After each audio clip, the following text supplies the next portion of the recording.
Merci de me rejoindre pour cette petite vidéo de présentation sur la métamorphose. Tout d'abord, je pense qu'une définition s'impose. Qu'est-ce que c'est effectivement que cette métamorphose?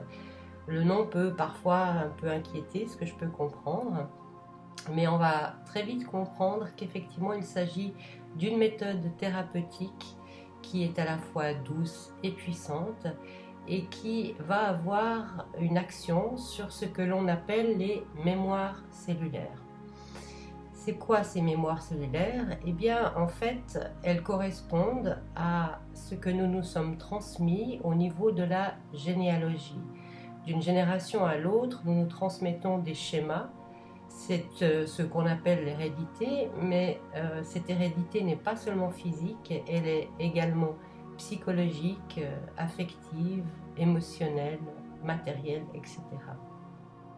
Donc, le but de la métamorphose, c'est, durant une séance, d'aller visiter les mémoires cellulaires qui sont accumulées afin de libérer la personne dans le ici et maintenant de tout ce qui peut la gêner, l'empêcher de se sentir libre et de manifester sa créativité. Donc c'est vraiment une action qui a lieu dans le ici et maintenant. Maintenant, ces mémoires cellulaires, elles ont été imprimées en nous durant notre gestation. C'est pendant qu'on était dans le ventre de notre maman, effectivement, que ces schémas se sont, au fur et à mesure du développement du fœtus et du bébé, imprimés dans nos cellules. Et lorsque l'enfant naît, il ne naît pas complètement vierge, puisqu'il a hérité, en plus de son individualité, de ces schémas qui correspondent au vécu des parents, grands-parents et arrière-grands-parents. Ce qu'il y a de remarquable dans cette méthode, c'est que chaque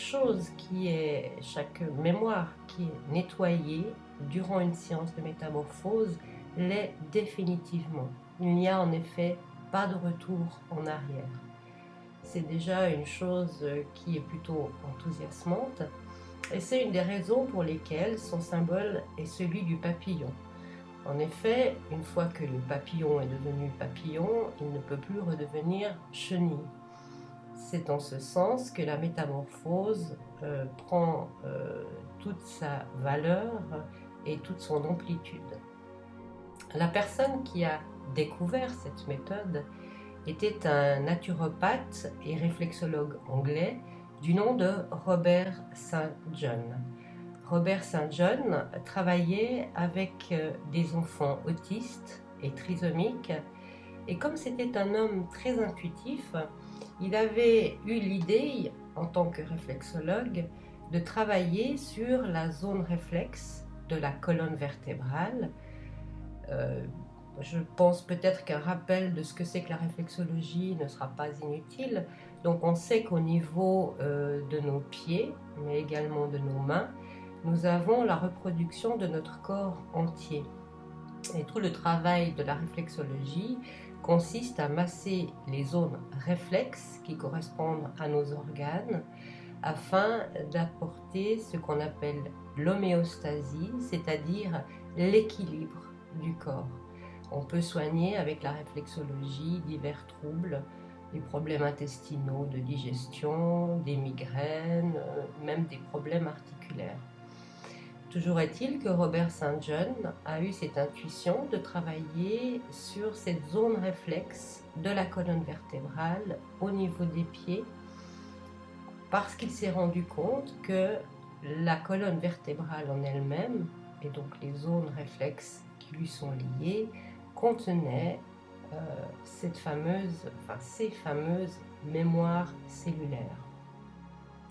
Et dans son travail, en pratiquant de la sorte, il avait pu se rendre compte de changements au niveau de ses petits patients, à savoir que les enfants autistes, on sait que les enfants autistes sont très refermés sur eux-mêmes, renfermés dans leur monde, et bien ces enfants autistes, après avoir reçu une série de ces massages, commençaient à s'intéresser à l'extérieur, aux autres.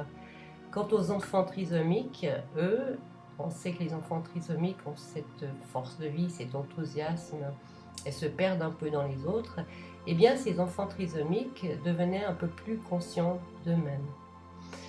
Robert St. John avait une belle-fille qui était née trisomique.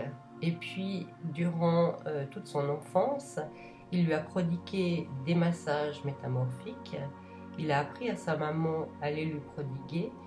Et cette jeune fille a pu faire des études parfaitement normales.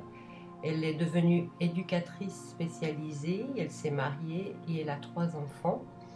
Et tout s'est passé comme si sa trisomie, qui était un syndrome de Down, avait été mise en sommeil. Elle a gardé le type qu'on appelle mongol avec les yeux bridés, mais mis à part cela, elle a une vie parfaitement normale. Elle vit actuellement au Canada où elle élève sa famille et où elle travaille. Robert St. John donc a découvert cette méthode dans les années 50. Il l'a étudiée pendant une dizaine d'années, ou peut-être un peu plus, et ensuite il s'est mis à la transmettre autour de lui parce que les résultats étaient tellement extraordinaires que vraiment ça valait la peine pour toute personne de recevoir ces massages métamorphiques afin d'être libéré dans le ici et maintenant de ces schémas qui sont transmis d'une génération à l'autre. Il a été rejoint dans les années 70 par Gaston Saint-Pierre. Gaston Saint-Pierre était un peu plus pragmatique que Robert St. John et lui a appelé la méthode technique de la métamorphose, alors que Robert St. John a gardé l'appellation de métamorphose tout court ou de massage métamorphique. Donc on peut avoir plusieurs appellations pour la même méthode.